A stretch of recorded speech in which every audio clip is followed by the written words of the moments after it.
ছেলে মানুষ কাকে বলে জানেন?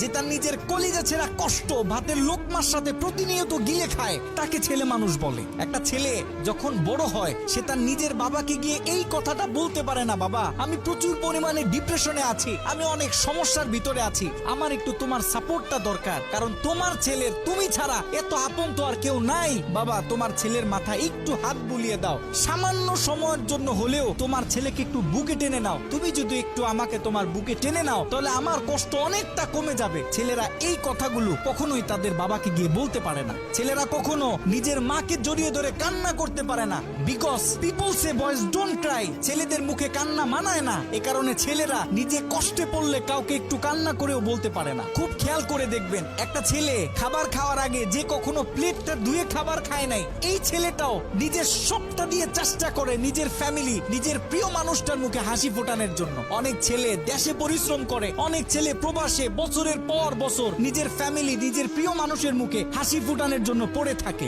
দিন শেষে ছেলেদের মুখে হাসি ফোটানোর মতো কাউকে পাওয়া যায় না। আমি মনে করি boys are the best actor in the world. এই পৃথিবীতে ছেলেরা হচ্ছে সব থেকে বড় অভিনেতা, কারণ ছেলেরা নিজেদের বুকে হাজারো লক্ষ কষ্ট পুঁতে রেখেও মুখে হাসি নিয়ে চলে, কারণ সে জানে আজকে আমি যদি ভেঙে পড়ি তাহলে আমার পুরো ফ্যামিলিটা অস্তিত্বহীন হয়ে যাবে।